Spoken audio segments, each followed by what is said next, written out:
So if I ask you the formulas of what, जो हमने कल पढ़े, सबसे पहला formula coefficient of correlation r को फाइंड करने का, बताइए।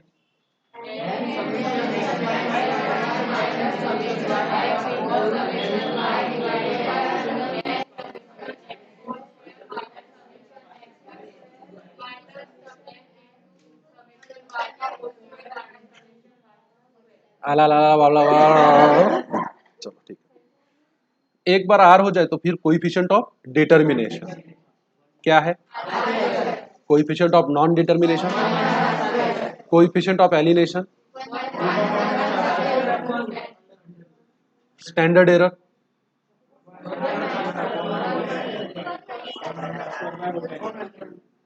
Probable error, that's it. और कोई फार्मूला था limit of coefficient of correlation plus minus probable error, that's it. Okay, किसका? कोएफिशिएंट ऑफ एलिनेशन क्या फार्मूला है?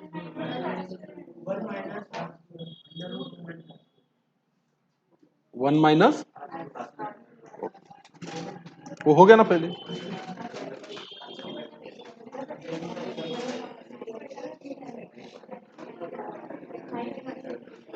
अच्छा, आर अफेक्ट होता है क्या चेंज इन ओरिजिन किया तो?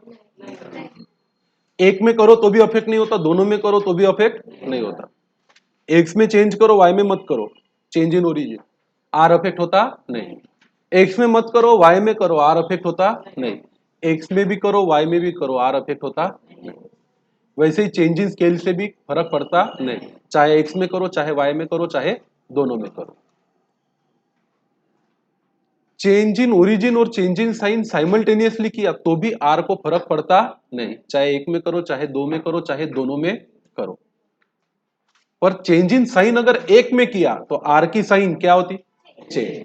चेंज इन साइन पर दोनों में किया तो क्या? आर की वैल्यू चेंज होती नहीं, दैट्स इट।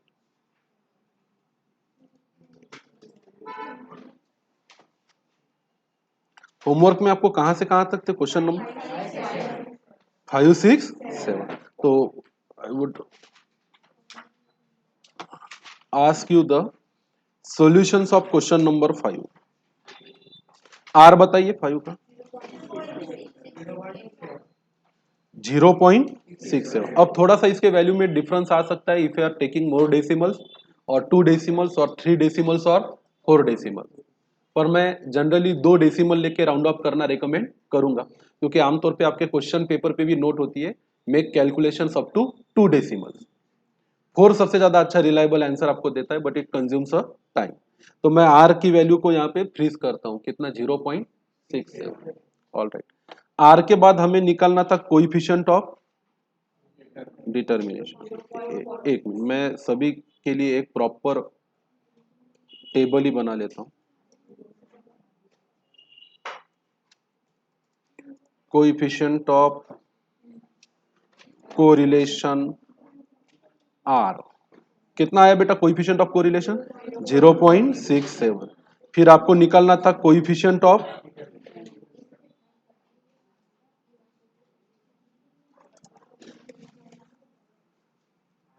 डिटर्मिनेशन आर का क्या? स्क्वायर। कितना आया बोलो? 0.44, 4489। तो इसको 45 कर दूं मैं। 4489 को क्या कर सकता हूं? 45 और 45%, अगर 2 डेसिमल में ही चलना है तो फिर कोइफिशिएंट ऑफ आएगा नॉन डिटर्मिनेशन 0.55 और 55%। फिर आपका क्या था? कोइफिशिएंट ऑफ एलिनिएशन, चलो स्टैंडर्ड एरर। कितना आया स्टैंडर्ड एरर? 0.20। और दूसरा कौन सा एरर था? Probable error. कितना? 0.18139। तो इसको 14 भी किया तो भी चलेगा। और 0.13 का राउंड अप करके क्या कर सकते हो आप? 14। उसके बाद क्या था? Limit of coefficient of correlation.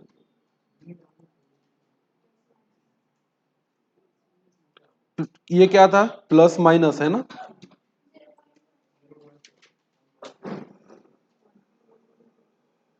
कितना है बेटा 0.14 बराबर है। और क्या निकालना था,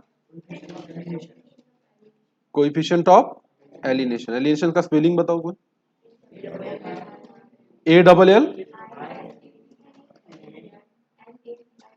ANNATION। नहीं ये गलत है, एलिगेशन नहीं हो, एलिगेशन का मतलब होता है आरोप लगाना। कितना आया 0.74 and this was all about the example number 5। सबके आए क्या, क्या किसी को सॉल्व करके चाहिए, क्या सेम क्वेश्चन आप मुझे क्वेश्चन नंबर 6 के लिए बता सकते हो।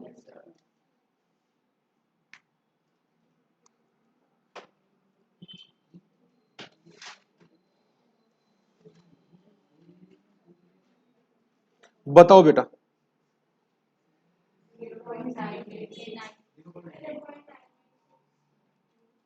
आर कितना आया 0.986 और आप इसको लिख सकते हो 0.99। इट विल डू, इससे फर्क भी पड़ेगा आपके आंसर्स में थोड़ा आगे चल के, और काफी सारा फर्क पड़ेगा। कोएफिशिएंट ऑफ डिटर्मिनेशन 0.99 का स्क्वायर 0.972, तो इसको 97 ही रखते हैं। और कितना परसेंट 97%। तेरा कितना है, हाँ अब देखो, अगर आप 0.986 का क्या करते हो स्क्वायर, तो 0.97 ही आता, और 0.99 का भी स्क्वायर करते हो तो 98% आता है। अनअवॉइडेबल है ये सब चीजें, there is no proper solution to this. Option देखने की और क्या करने का, टिक करने का। फिर अगर उसने 97 भी दे दिया और 98 भी दे दिया, ऐसा जनरली वो लोग करेंगे नहीं, they don't do that, don't worry about that. Coefficient of non determination कितना आएगा फिर 0.03 और कितना परसेंट 3%। स्टैंडर्ड एरर कितना आया, फिर इसमें भी फर्क आएगा 0.0125। तो प्रोबेबल एरर कितना आया 826। Limit of correlation plus minus 0.00826। Coefficient of alienation कितना आया 167। ठीक है, थोड़ा बहुत राउंडिंग ऑफ का अगर आपका डिफरेंस है, किया नहीं क्या कृष्णकांत, क्यों रे, यहाँ पे तो सिर्फ आंसर है, सॉल्व तो मैं करके दे नहीं रहा, तो ये घर पे करना बनता था। आर्यन किया क्या, रॉन्ग है। रॉन्ग कितना रॉन्ग है, बहुत रॉन्ग है कि पॉइंट का फर्क है, कुछ के कुछ रॉन्ग है। मतलब आर की वैल्यू 1 से ज्यादा या -1 से कम वगैरह आई, ऐसा कुछ गजब ढाया क्या तुमने। हाँ, ये बड़ा सीरियस मैटर है। अगर आर सॉल्व करते करते कभी +1 से क्या आ जाए ज्यादा, मतलब भाई कोई किसी पे 100% डिपेंड हो सकता है, 110% तो कोई किसी पे डिपेंड नहीं हो सकता। Same will go for the question number what 7।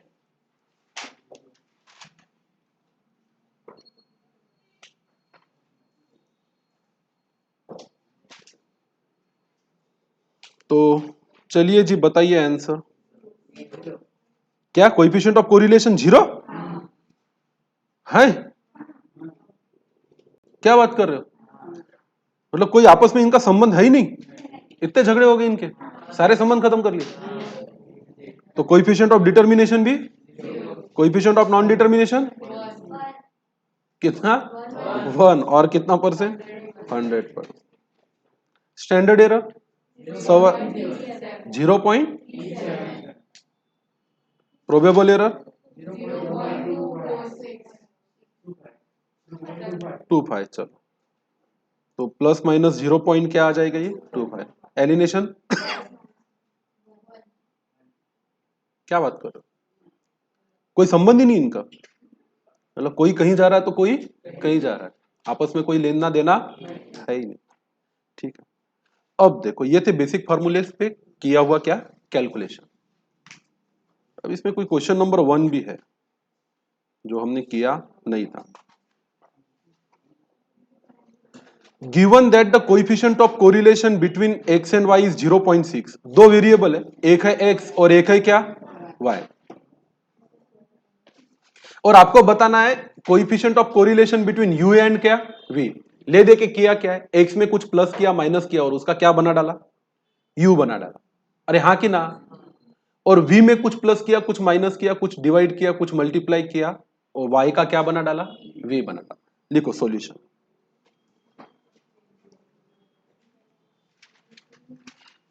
Originally there was series x and y which has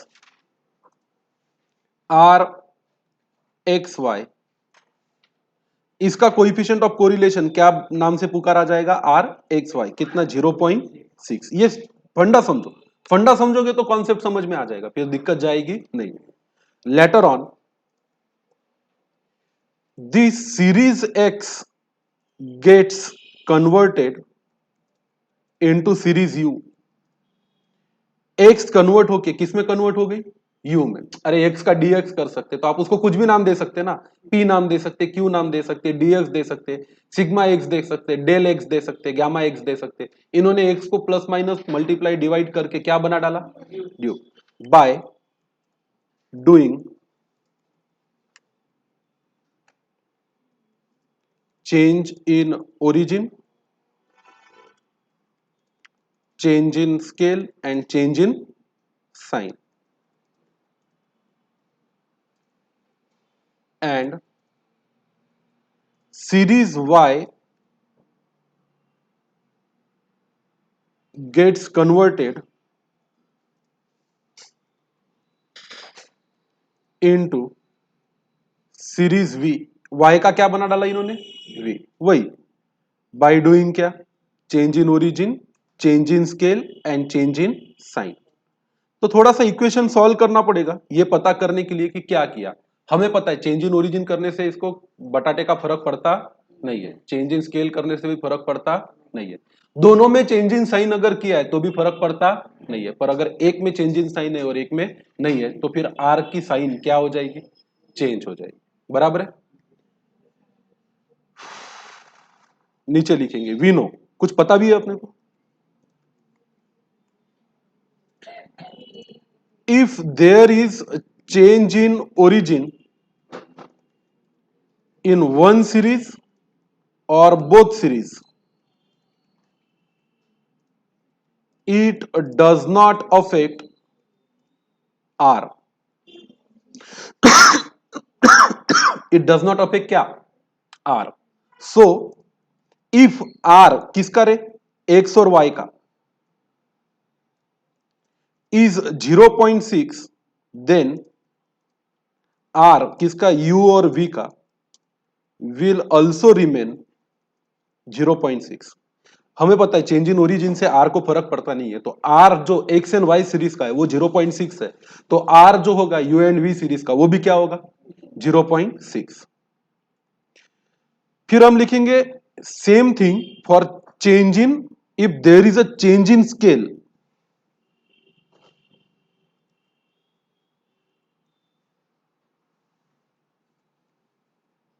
in one series और both series it does not affect are.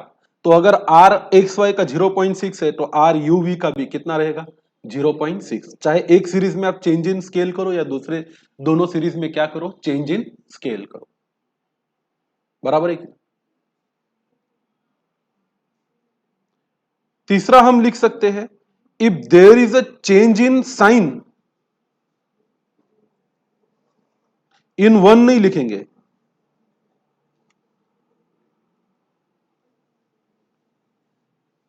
In both series it does not affect R. तो अगर are है x Y का 0.6 तो are रहेगा UV का भी 0.6। अगर बोथ में है चेंज इन क्या, साइन, इसकी भी साइन चेंज की उसकी भी साइन चेंज की तो आर की वैल्यू क्या नहीं होती, चेंज नहीं होती। बट एक केस में आर की साइन चेंज होती है, but if there is a change in sign in one of the series only, it affects R. So if R XY का 0.6 है, then R UV का will become -0.6. बस इतनी सी बात है.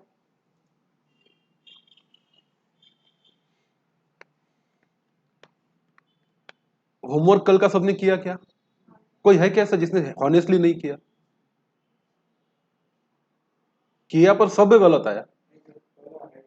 पहला राइट है, बाकी सब गलत है. क्यों रे कृष्ण का? ओ माय गॉड, तो ऐसा तेरे लिए गाना गाना पड़ेगा. तू केयर ही नहीं करता, होमवर्क शेयर ही नहीं करता. ऐसे थोड़ी ना चलेगा. केयर तो आपको करनी चाहिए. नहीं है तो फिर मांगो, ऑफिस जाओ, शिवाजी से बोलो, एक नोट्स आपको प्रोवाइड करेंगे. अब चलिए ये देखते हैं कि इसमें हुआ क्या है. यहां पे सॉल्व करेंगे केस 1. इसमें दो केस है एक्चुअली. केस ए है और केस क्या है? बी है. केस ए में आपको यह पता चलेगा कि आपका एक्स का यू कैसे बना, आपके एक्स का यू कैसे बना, और आपके वाई का वी कैसे बना.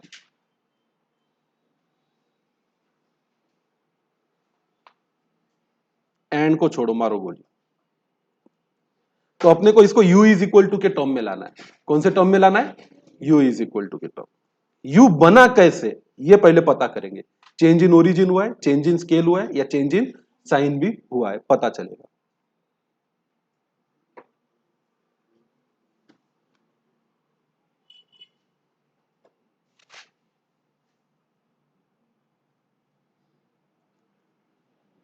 देयरफॉर चलो तो इसको अलट पलट करो. क्या लिखोगे? -3x उधर जाएगा, +3x बनेगा, +4 उधर जाएगा, -4. तो ये -3x इधर आके प्लस बन गया, ये +4 इधर आके क्या बन गया?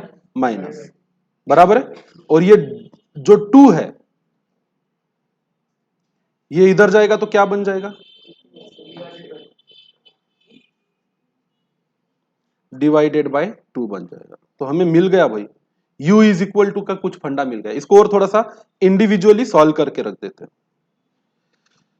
तो u से बना x 3x/2 -4/2.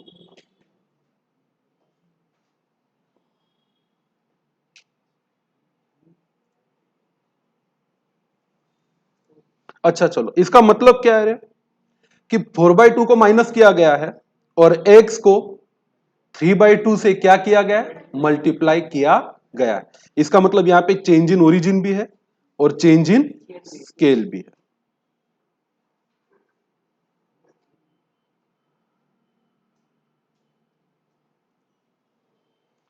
चलो अब देखते हैं. इसको केस 1 को दे दो. Making of series u from series x. कैसे मेकिंग हुआ सीरीज u का? किससे? सीरीज x से. और एक काम करेंगे, नीचे क्या लिखेंगे? मेकिंग ऑफ सीरीज क्या बनाएंगे अपन? v फ्रॉम सीरीज क्या? y. कुछ तो किया है उन्होंने.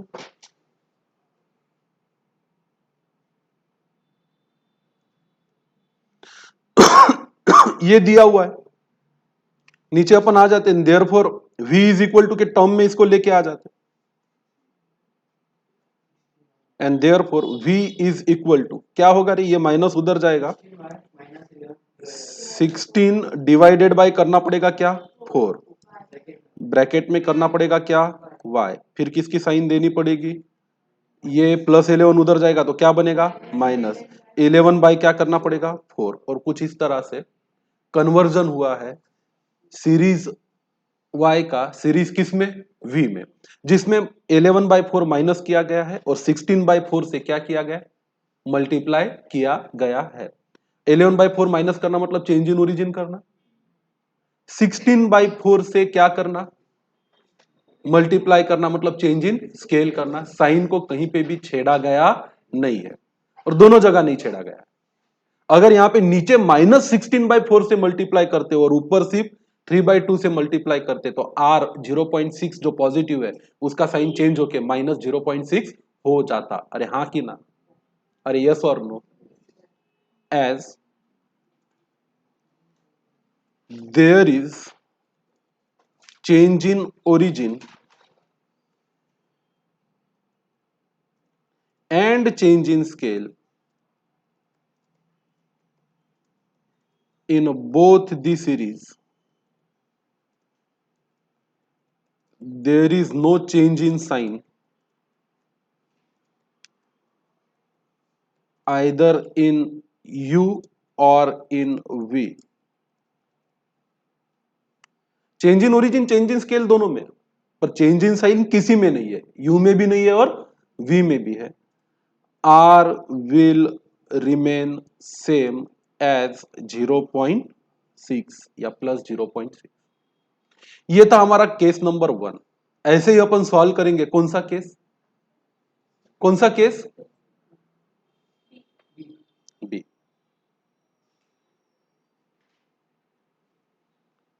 केस ए। अब आएंगे अपन केस बी पे।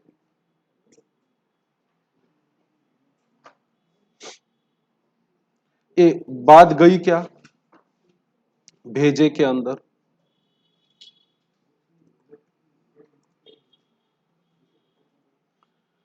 बताओ फिर making of series you from series x.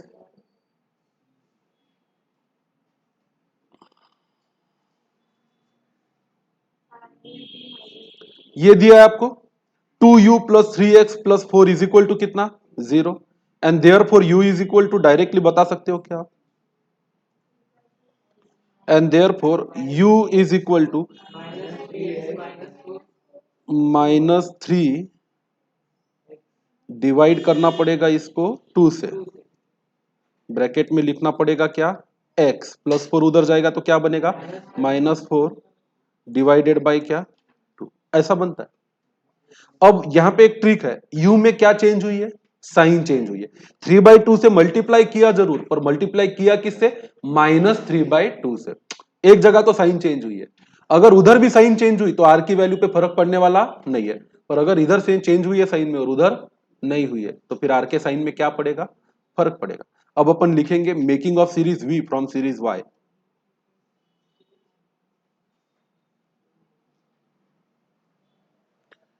क्या दिया है क्वेश्चन में? 4v -16y plus 11 is equal to क्या बेटा? 0। अब खुद ही बताओ आप मुझे, therefore v is equal to कैसे बनन v?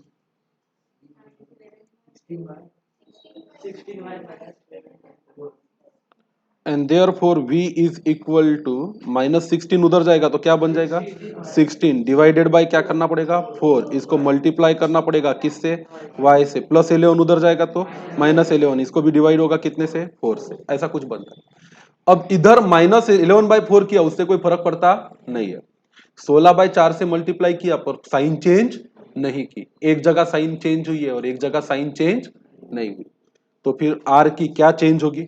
साइन चेंज होगी, क्योंकि पॉजिटिव रिलेशन डायरेक्टली किस में कन्वर्ट हो जाएगा? निगेटिव कोरिलेशन में कन्वर्ट हो जाएगा। Here there is change in origin in both series, change in scale in both series which do not affect the value of R. However, there is change in sign in series V only, but not in U. नहीं, U only, but not in V. It will affect the sign of R. Hence, R अगर आपको कोई पूछे U का और V का, will be -0.6। तो actually ये सब रफ वर्क होता है मल्टीपल चॉइस क्वेश्चन में। अपना लॉजिक क्लियर चाहिए, अपना फंडा क्लियर चाहिए, और फिर दे दनादन क्या देने के अपने को एग्जाम में आंसर देने। कोई ये लाइट चालू कर दो भाई।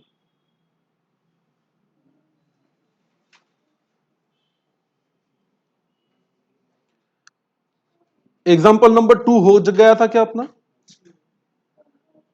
माते वो रेड के उधर वाली या रेड की इधर वाली, दोनों में से एक बटन चालू होगा, बस बैठ जाओ।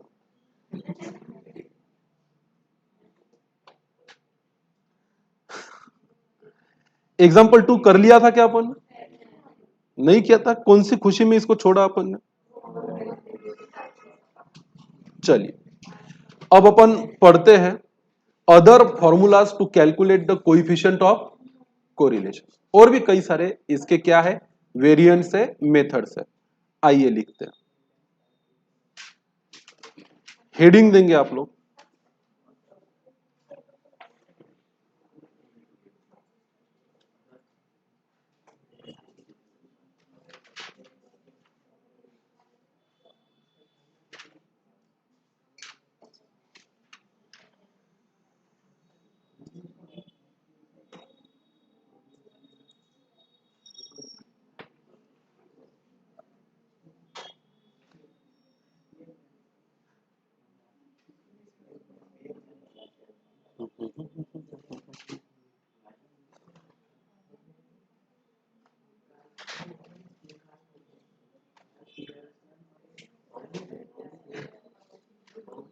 अदर फॉर्मूलाज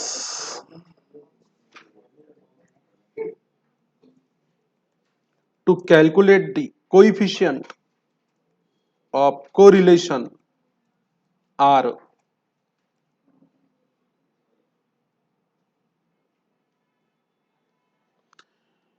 अलग अलग तरीके बताए गए हैं किताबों में अलग अलग। हम उसको क्या करेंगे, वन बाय वन फॉलो करेंगे। सबसे पहले लिखो एक नंबर का फॉर्मूला जिसमें हम निकालना सीखेंगे कोवरायंस। कोवरायंस इसको बोला जाता है कोवरायंस एक्स वाई। अब ये कोएफिशिएंट ऑफ कोरिलेशन नहीं है, ये कोएफिशिएंट ऑफ कोरिलेशन नहीं है, ये है formula to calculate the covariance. पहले लिख लो, लिखना जरूरी है। Is equal to summation X minus X bar into Y minus Y bar.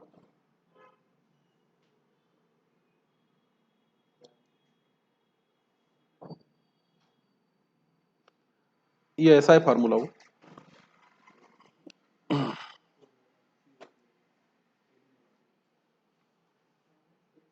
कोवरायंस X Y summation X minus X bar into Y minus Y bar divided by क्या, N. मैं लिख देता एक्स माइनस, बहुत टाइम लगता मेरे को इधर equation put करने में, और एक बार कर ले तो फिर ज्यादा दिक्कत नहीं आती।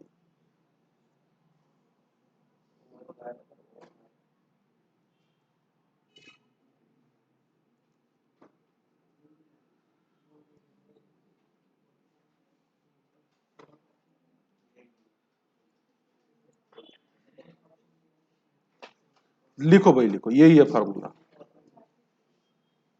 कोवरायंस is equal to summation X minus X bar into Y minus Y bar divided by क्या, एन। और एक फार्मूला है उसका, और इज इक्वल टू ये वाला formula, summation X Y divided by N minus X bar multiplied by क्या, Y bar.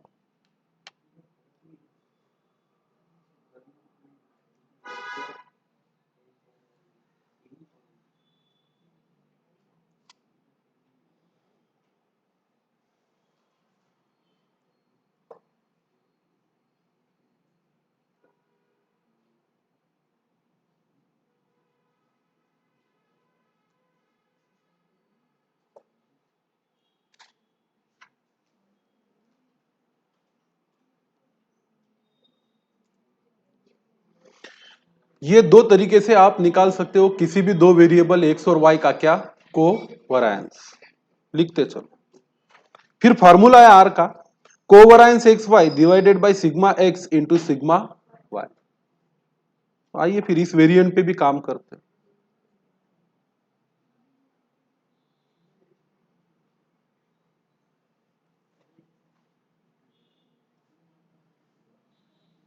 तो वो लोग कहते हैं R is equal to covariance X Y divided by sigma X, मतलब स्टैंडर्ड डिविएशन ऑफ किसका, एक्स का, मल्टीप्लाइड बाय सिग्मा वाई, मतलब स्टैंडर्ड डिविएशन वाई का।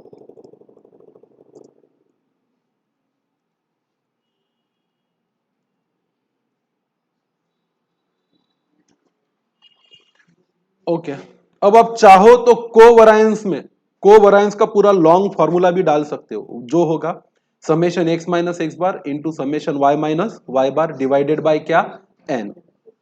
और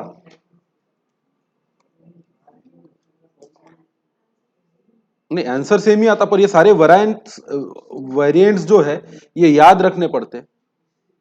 इसलिए याद रखने पड़ते हैं क्योंकि इसमें कहीं पे भी कैसे भी घुमा फिरा के क्या पूछा जा सकता है सवाल। कुछ नया नहीं किया, मेन फार्मूला यही है, covariance X Y divided by sigma X into sigma Y. तो हमने कोवरायंस को पुट कर दिया उसमें, summation X minus X bar into Y minus Y bar divided by N divided by sigma X into sigma Y. क्योंकि कभी कभी आपको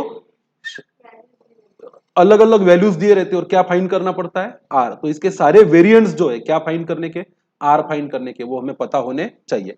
आप यहां पे ये दूसरा वाला वेरिएंट भी क्या कर सकते हो, पुट कर सकते हो, मतलब और में और एक फार्मूला बनेगा। ये फार्मूला भी तो है ना किस चीज का, कोवरायंस। तो ये भी आएगा आर इज इक्वल टू,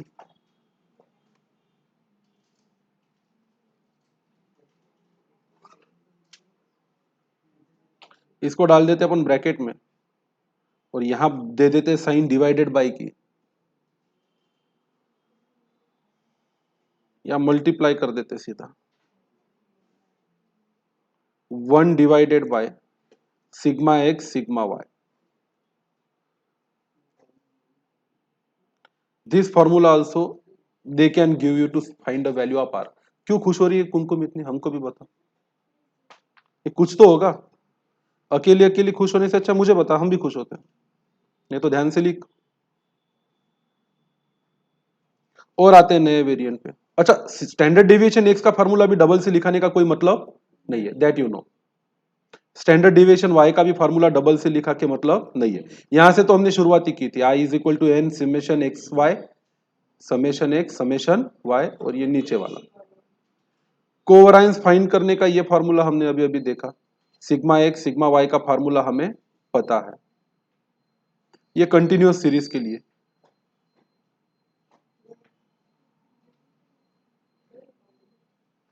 वैसे ये जो अपन ने अभी किया ना, एक्स को वाई में कन्वर्ट करना, सॉरी एक्स को यू में कन्वर्ट करना और वाई को वी में, इसके डायरेक्ट डायरेक्ट ऐसे रटे रटाए फार्मूले भी किताबों में दिए हैं, आईसीआई की स्टडी मटेरियल है उसमें दिया हुआ है। But I will never recommend to mug up this formula, क्योंकि इससे फिर बाद में क्या बढ़ता है, कंफ्यूजन ही बढ़ता है। तो आइए अपन एक अलग अलग कुछ एग्जाम्पल सॉल्व करते हैं। Example number 1, calculate the covariance of a following pairs of observation of two variable X and Y. पहले क्या फाइंड करो, कोवरायंस, फिर अपन लिखेंगे अल्सो फाइंड आर। अब कोवरायंस फाइंड करने से नहीं चलता है, also find sigma standard deviation x का, स्टैंडर्ड डिविएशन किसका, वाई का, एंड आर। इतने मेहनत वाला काम अपने को करना है। चलो स्टार्ट करते हैं। अच्छा, कोवरायंस निकालने के लिए दो फॉर्मूले दिए हुए, summation X minus X bar into Y minus Y bar divided by क्या, एन, या तो सीधा सीधा summation X Y divided by N minus sigma X bar into Y bar. तो अपन पहले फर्स्ट फॉर्मूले से करेंगे। We know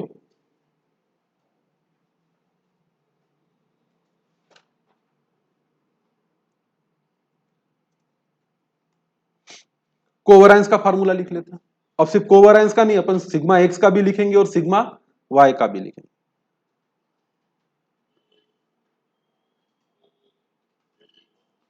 standard deviation of X is equal to, वो वाला फार्मूला कौन सा, x माइनस एक्स बार वाला पुट करेंगे।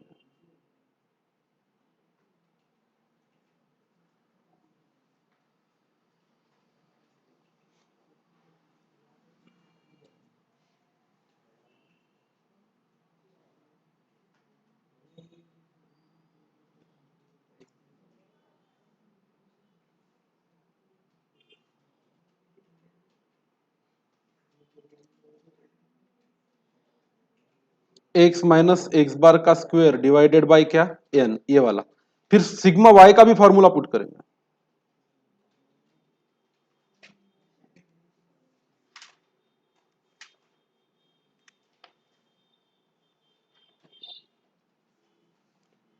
वाई माइनस वाई बार, पहले फॉर्मूले इसलिए लिख लो क्योंकि फिर इससे आसानी जाएगी, और आर का भी फॉर्मूला यूज कर लेते।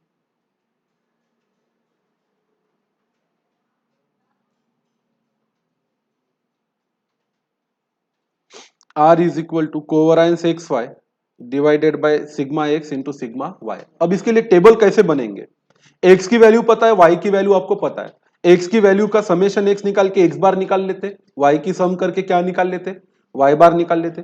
फिर एक कॉलम बनाएंगे एक्स माइनस एक्स बार का, फिर बनाएंगे वाई माइनस वाई बार का, फिर X minus X bar multiplied by Y minus क्या करेंगे, वाई बार, फिर एक्स माइनस एक्स बार का स्क्वायर करेंगे, फिर वाई माइनस वाई बार का क्या करेंगे, स्क्वायर करेंगे। इतने सारे टेबल्स हमें बनाने हैं, तो टेबल कैसे बनेगा मैं आपको बता देता। Lot of things will be there. मेरे ख्याल से सबसे पहला आएगा x, फिर आएगा क्या, y, फिर हमें अच्छे बच्चों की तरह करना है x माइनस एक्स बार, अगले टेबल पे बनाना है y माइनस वाई बार, फिर हमें बनाना है x minus X bar multiplied by y minus Y bar, फिर उनके स्क्वायर्स भी करना है।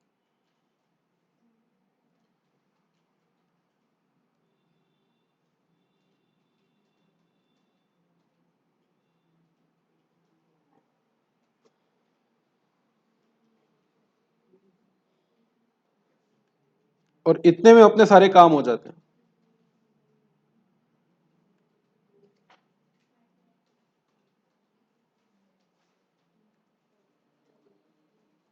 भाई इतना टेबल बनाओ, X Y, X minus X bar, Y minus Y bar, X minus X bar into Y minus Y bar, X minus X bar का square, Y minus Y bar का क्या, स्क्वायर, और फिर इन सब की करेंगे हम क्या, सम सम सम सम सम।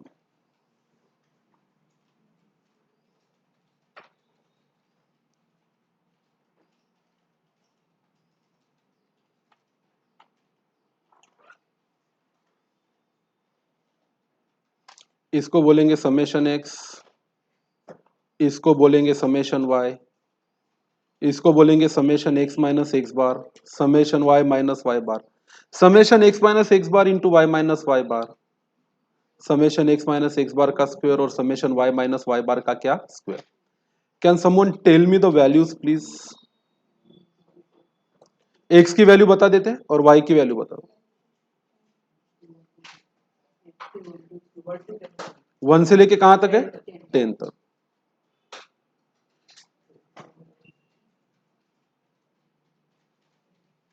One two three four five six seven eight nine 10।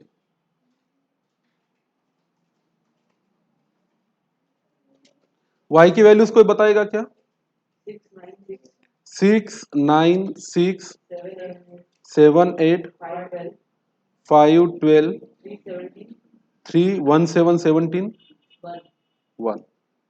Okay, तो सबसे पहले हमें क्या कैलकुलेट करना पड़ेगा, एक्स बार, और क्या कैलकुलेट करना पड़ेगा, वाई बार। जब तक हम एक्स बार और वाई बार फाइंड नहीं करते तब तक कोई आगे बढ़ के मतलब नहीं है।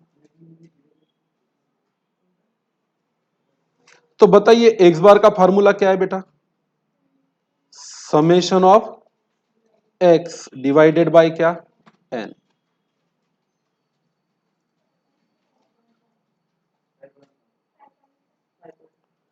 ठीक है, और समेशन वाई बार का भी वाई बार का भी फार्मूला बता दो। ये सब करना है, स्पीड अप करोगे तो पटापट होगा।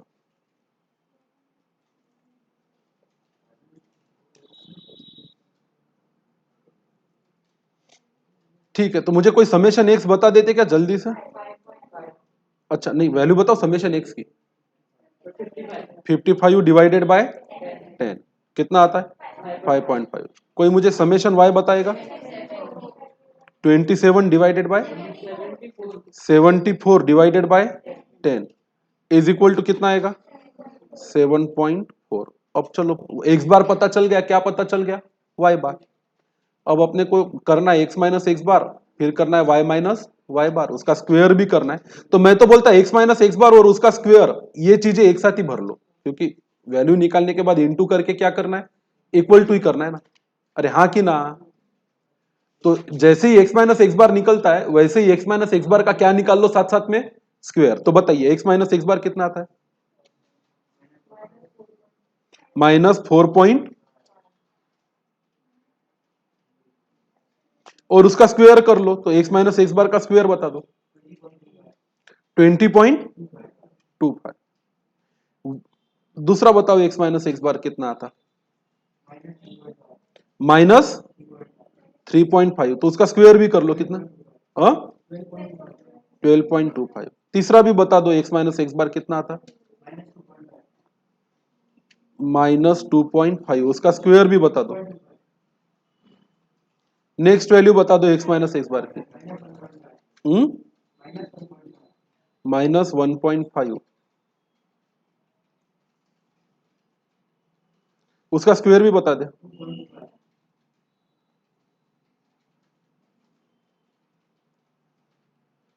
अगला बता -0.5, उसका स्क्वायर भी बता दे 0.25। अगला बता भाई। अब ये सब सेम चलेगा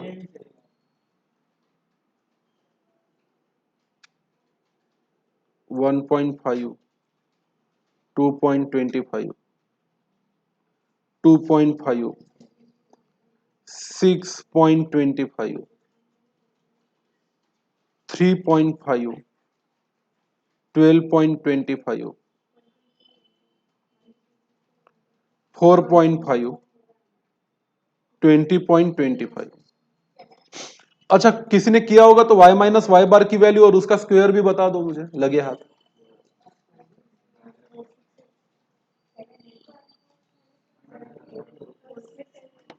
अच्छा पहला बताओ y माइनस वाई बार की वैल्यू -1.4, उसका स्क्वायर बता दो 12.1.90।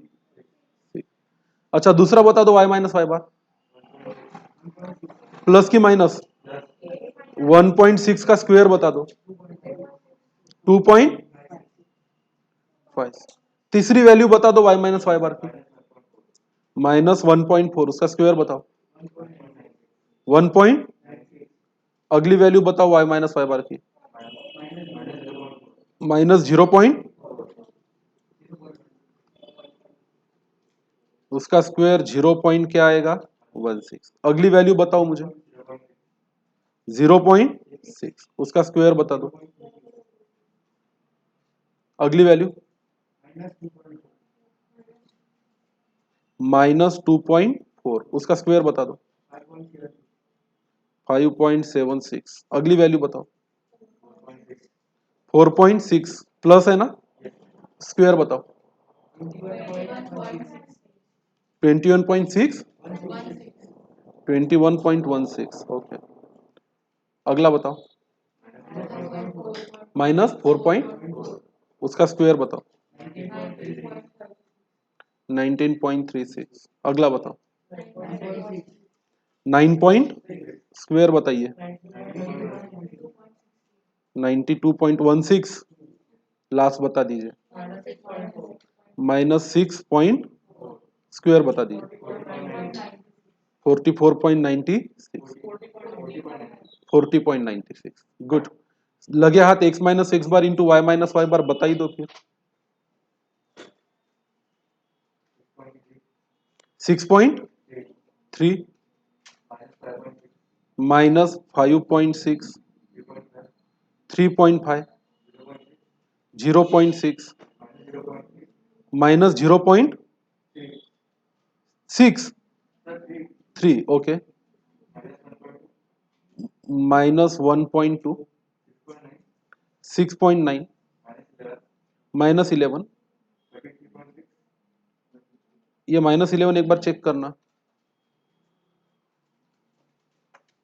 हाँ बराबर है। आगे 33.6 -28.8। अब भाई अब आपको सबको क्रॉस चेक करना चाहिए आंसर सही है या नहीं है।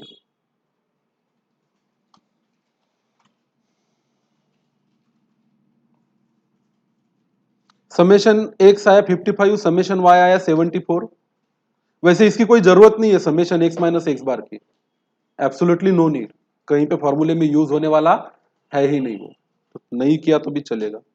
Summation Y minus Y bar की भी जरूरत नहीं, पर इसकी जरूरत जरूर है, summation X minus X bar multiplied by Y minus Y bar कितना आता।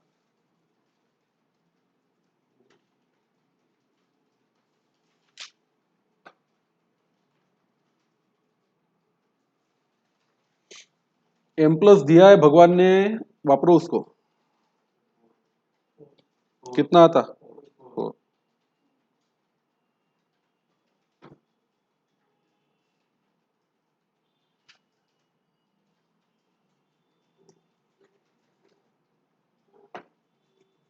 एक्स माइनस एक्स बार का स्क्वायर बता दो, लगे आप।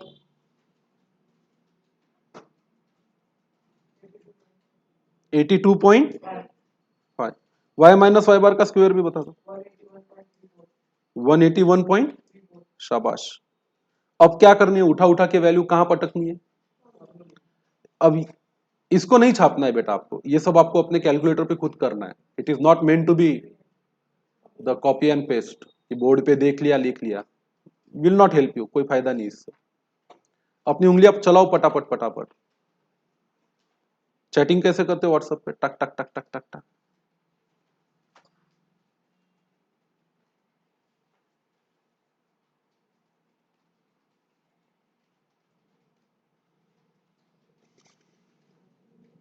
हो गया, टेबल सबका बन गया। स्पीड अप करो guys, come on fast. Practice makes a man perfect and practice makes a woman perfect, so both of you required to do a hard work.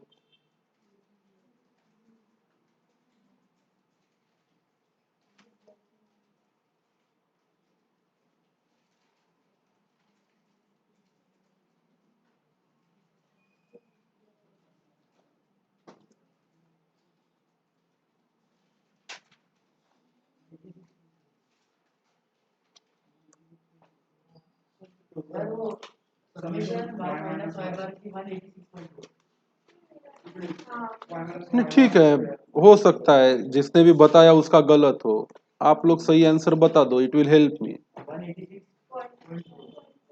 किसकी वैल्यू बदलू मैं। 180 कितना, क्यों रे दीपेश, तू नहीं बताया वो। गलती से मिस्टेक करने की नहीं, आराम आराम से कर, पर ठीक है सबके आंसर सही आते रहने चाहिए।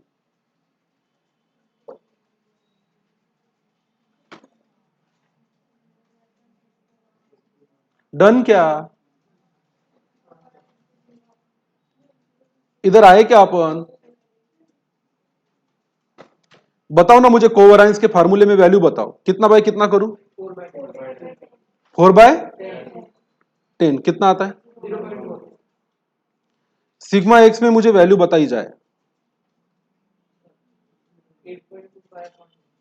एक्स माइनस एक्स बार का स्क्वायर कितना था। अच्छा नहीं, समेशन एक्स माइनस एक्स बार करना ही पड़ता, समेशन एक्स माइनस एक्स बार करना ही पड़ता, क्योंकि उसी का क्या करना है बाद में, स्क्वायर। ओए हाँ?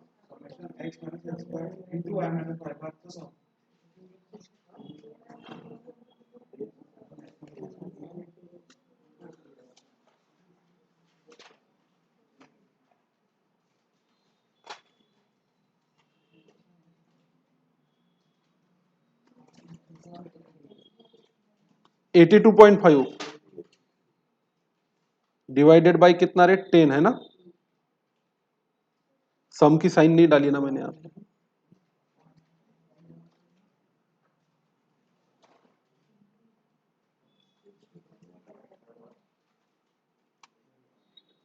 इतने सम की साइन होना रे। हाँ 82 पॉइंट कितना था ये 5 82.5 डिवाइडेड बाय कितना 10 बोलो तो सिग्मा एक्स कितना आया अंडर रूट करके 872 87 पे रुक जाऊं मैं फिर आप मुझे summation y minus Y bar का स्क्वायर बता दीजिए प्लीज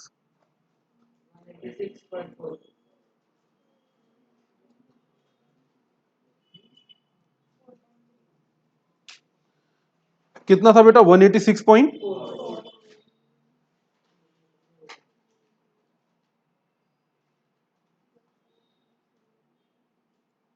186.4 डिवाइडेड बाय कितना 10 अंडर रूट निकाल के फाइनल वैल्यू बताओ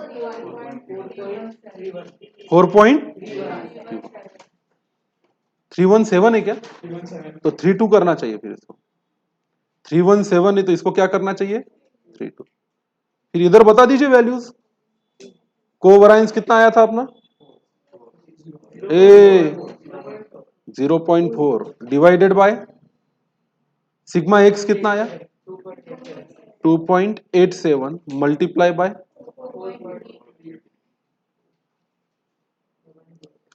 4.32 can someone tell me final answer 0.032 आप चाहो तो बाकी की आगे की चीजें भी कर सकते हो कैलकुलेट पर जरूरत नहीं है वही standard error probable error and all अच्छा अब मैं चाहता हूं कि आप कोवरायंस ही निकाले पर दूसरे मेथड से निकाले सिग्मा एक सिग्मा वाई भी निकाले पर दूसरे मेथड से निकाले और इसी क्वेश्चन के लिए अब कोवरायंस का दूसरा शॉर्टकट फॉर्मूला क्या है चलो करिए स्टार्ट कीजिए स्टार्ट करो नहीं है इज दैट ओके चलो तो इसका मतलब है दूसरा वाला जो फॉर्मूला है वो पहले वाले से थोड़ा ज्यादा आसान है कोवरायंस निकालने का फॉर्मूला ये क्या है summation X Y divided by N minus summation X bar into Y bar it is really easy formula okay और बाकी स्टैंडर्ड डिविएशन निकालने का डायरेक्ट फॉर्मूला तो आपको पता ही है चलिए ठीक है क्वेश्चन नंबर 2 दिया है calculate covariance of a following pairs of observations of the variable X and क्या वाई तो ये आपके लिए क्या रहेगा आज का homework by both the method क्यों just for a sake of practice और आपकी बार बार फार्मूला लिखने से फॉर्मूले पे ग्रिप भी क्या हो जाए परफेक्ट हो जाए और थोड़ा कैलकुलेटर स्किल भी आपका बढ़ना चाहिए that is a basic warm up ये जितना करोगे उतना फायदा होगा स्पेशली जो बच्चे अभी 11th स्टैंडर्ड में हैं जो काफी समय के बाद क्या देंगे CA foundation the basic purpose of this all exercise is to make you ready और आपका जो स्किल है पर्टिकुलरली आपका नॉलेज जो है maybe you will be forgetting all those formula by the time you will be going to the exam तो हम इसको रिपीट तो करेंगे डेफिनेटली तो बहुत बर्डन नहीं लेना इसका कि फॉर्मूला मेरे को याद होता है या नहीं होता है हाँ हमने लेसन पढ़ा उसकी टेस्ट है बाद में हो सकता है आप भूल जाओ पर जो स्किल है वो कभी नहीं भूलेगी अरे बाबा आप लोग कोई पोयम भूल सकते हो आप कोई फॉर्मूला भूल सकते हो पर लाइफ में कभी साइकिल चलाना सीखे थे वो भूले क्या कभी एक बार स्विमिंग करना सीख जाए तो कभी भूलता है क्या नहीं you can forget the formula but you can never lose the skill you develop तो बेसिक पर्पज है आपका क्या डेवलप होना चाहिए स्किल डेवलप होना चाहिए उस पर वर्क करते रहो बाकी आपको एग्जाम का लोड अभी बिल्कुल भी लेने की जरूरत नहीं है होमवर्क में बहुत ज्यादा दे नहीं रहा हूं तो उसका बर्डन आपको है नहीं रही बात बाकी लोगों की जो ज्ञानी और महान लोग हैं जो अभी अभी कुछ दिनों बाद क्या देंगे अपनी एग्जाम्स देंगे उन्होंने इसकी क्या सॉल्व करना स्टार्ट कर देना चाहिए मल्टीपल चॉइस क्वेश्चन सॉल्व करना स्टार्ट कर देना चाहिए जो थ्योरेटिकल प्रॉपर्टी है जो क्वेश्चन के आंसर दिए हुए हैं वही उसका क्या है answer mark it and remember it जहां पे लॉजिकली रिमेंबर कर सकते हो बेटर जहां नहीं कुछ चीजें याद करनी होती है तो उसको याद कर लेना ही चाहिए जैसे ऐसे फालतू सवाल तो अपने इसमें पूछते नहीं कि statistics is derived from the Latin word French word पर फिर भी कई बार याद रख लेने में बुराई नहीं है आ गया कोई पेपर निकालने वाला छोटा मोटा इंसान जिसको सही स्टैंडर्ड का ज्ञान नहीं हो डाल दिया तो क्या करे तो आप लोग इसका थ्योरेटिकल पार्ट जो एक्सरसाइज का वो और इसका जो प्रैक्टिकल पार्ट है वो सॉल्व कीजिए आपकी बुक कभी भी चेक की जा सकती है जिनके अटेम्प्ट अभी ड्यू है और आपसे पूछा जा सकता है कि भैया अभी नहीं करोगे तो 6 महीने बाद की तैयारी आपने कर ली है या नहीं तो लेट स्टार्ट डूइंग इट और मुझे डाउट हो तो आप पूछ सकते हो, क्वेश्चन स्पेसिफिक डाउट, अदरवाइज सबके आंसर तो ऑटोमेटिकली आपसे सॉल्व हो ही जाएंगे। ठीक है, चलो थोड़ी टाइम में अकाउंट स्टार्ट करते हैं।